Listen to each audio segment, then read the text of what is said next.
आज के इस वीडियो में हम गुनिया के बारे में बात करने वाले हैं। तो चलिए आज का वीडियो शुरू करते हैं। अगर आप इस वीडियो को ध्यान से देखेगा तो आपको गुनिया के बारे में समझ में आ जाएगा।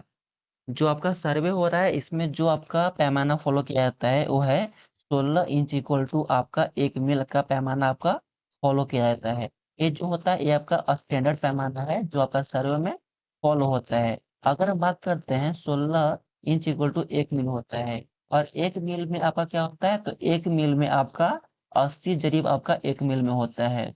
और आपको पता होगा कि 80 जरीब हो गया तो 1 जरीब में कितना होता है तो 1 जरीब में आपका 100 कड़ी होता है।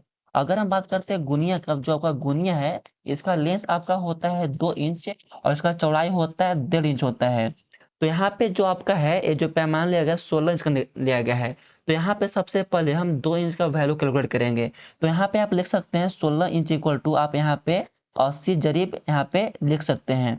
यहाँ से अगर आप 1 इंच का वैल्यू कैलकुलेट कीजिएगा तो यहाँ पे आपका 5 जरीब आ जाएगा। इसी तरह आपका यहाँ पे 2 इंच का वैल्यू कितना हो जाएगा तो 10 जरीब आपका 2 इंच का वैल्यू आपका 10 जरीब हो जाएगा। इस प्रकार जो आपका गुनिया जो है आपका ये गुनिया आपका पूरा 10 जरीब लेंथ को मेजर कर सकता है। एक बार में 10 जरीब लेंथ को मेजर कर सकता है।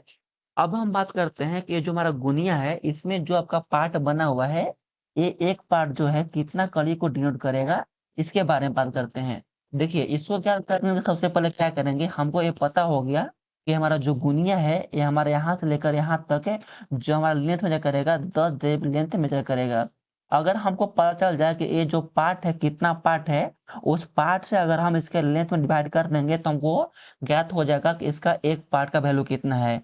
तो अगर आप काउंट कीजिएगा तो देखिए 1 part, 2 part, 3 part, 4 part, 5 part, यानी कि एक भाग में 5 पार्ट है।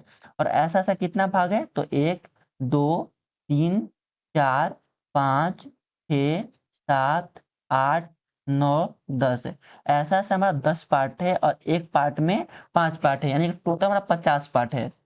तो चेक कीजिएगा आपका तो टोटल आपका 50 पार्ट है। तो 50 पार्ट इक्वल टू कितना हो जाएगा 10 जरीब हो जाएगा। और आपको मैं बताए थे कि 1 जरीब में कितना होता है आपका तो 1 जरीब में आपका कितना होता है तो 100 कड़ी आपका 1 जरीब में होता है। यहाँ से अगर आप एक पार्ट का अगर आप वैल्यू कैलकुलेट कीजिएगा तो क्या हो जाएगा 10 इंटू 100 भागा में 50 आएगा। अगर आप भाग दीजिएगा तो 2 यानी कि 20 कड़ी, यानी कि जो आपका एक पार्ट हो जाएगा एक पार्ट का वैल्यू कितना हो जाएगा एक पार्ट का वैल्यू आपका 20 कड़ी हो जाएगा। यहाँ से आप याद कर लिए। जो याद ध्यान रखिएगा जो आपका कड़ी गुनिया होता है बहुत प्रकार का होता है।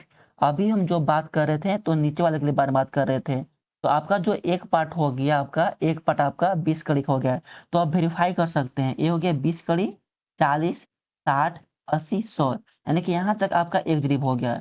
फिर काउंट कीजिए 20 40 60 80 100 यहाँ पे 2 जरीब हो गया 3 जरीब हो गया 4 जरीब हो गया यहाँ पे 5 जरीब हो गया। आप यहाँ पे लिखा देख सकते हैं यहाँ पे 2 लिखा हुआ है, यहाँ पे 4 लिखा हुआ है, अपना भी 4 आया है, 5 आया है। इधर देखिएगा तो 1 जरीब यहाँ पे हो जाएगा, 2 जरीब, 3 जरीब, 4 जरीब, 5 जरीब है। देखिए यहाँ पे 0 बीच में इस लिखा गया है ना ताकि आप इस गुनिया को दोनों साइड से यूज़ कर सकें और आपको यूज़ करने में आसानी हो। यानी कि टोटल आपका 5 कड़ी इधर और 5 कड़ी इधर है। टोटल आपका 10 कड़ी गुनिया जो आपका मेज़र कर पाएगा। तो कैसा लगा आपको ये मेरा वीडियो बता दीजिए कमेंट करके। अगर आपको मेरा वीडियो लगा अच्छा तो मैं आगे भी वीडियो लेकर आता रहूँगा ताकि आपको उससे एलआरसी ट्रेनिंग में सहूलियत हो। तब तक के लिए जय हिंद दोस्तों और फिर मिलते हैं अगले वीडियो में।